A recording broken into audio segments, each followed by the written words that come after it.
was very clear indeed. Thank you very much, Manuel, and even I understood it. Who else? Who should I call up next? How about Professor Marmot?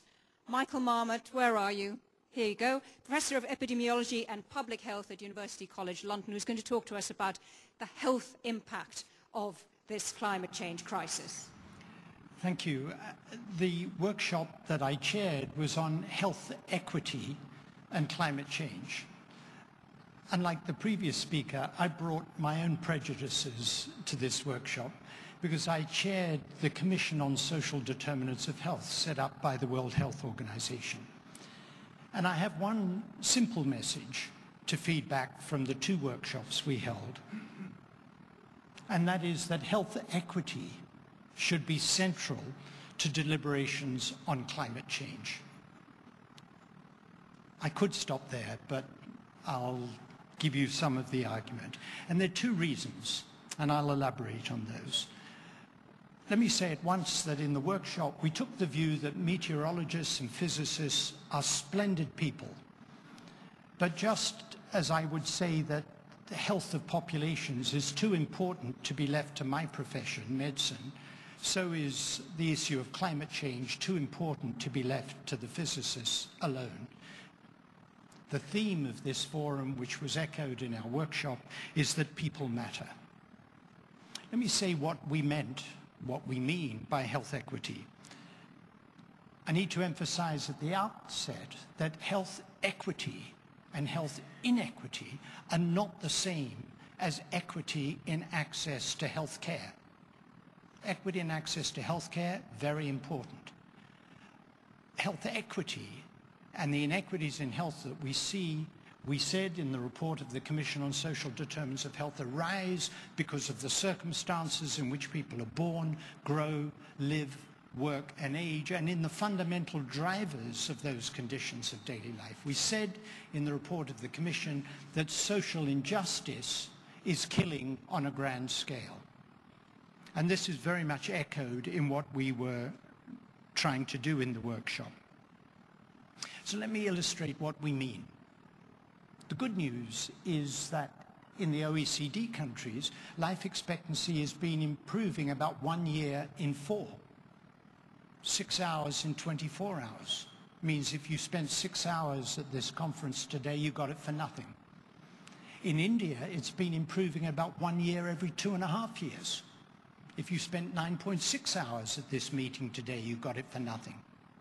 So that's great. The problem is, it's most unequally distributed. There's as much as a 50-year difference in life expectancy among countries. Within the City of London, where I live and work, there's a 17-year gap in life expectancy, about 1 hour's cycle ride. So we have these gross inequities, and they're not due simply to inequities in healthcare. They're the circumstances in which people live and grow. So the first reason for bringing the agendas together of climate change and health equity is that taking action on health equity implies taking action on the social determinants of health, and that implies a fundamental change in the way society is organized for countries and indeed the way our global society is organized. What I get from the climate change discussions is that taking action on climate change requires a fundamental change in the way societies are organized and indeed the way our global society is organized. If we're going to have fundamental changes for one reason and fundamental changes for another reason, please bring these agendas together. Don't be working on parallel tracks. We said in the Commission on Social Determinants of Health that we wanted to close the health gap in a generation. Isn't that rather similar to the climate change agenda? It was described in our workshop as a slow-burning emergency. We emphasized health equity now. Climate change emphasizes equity across the generations. Let's bring these agendas together.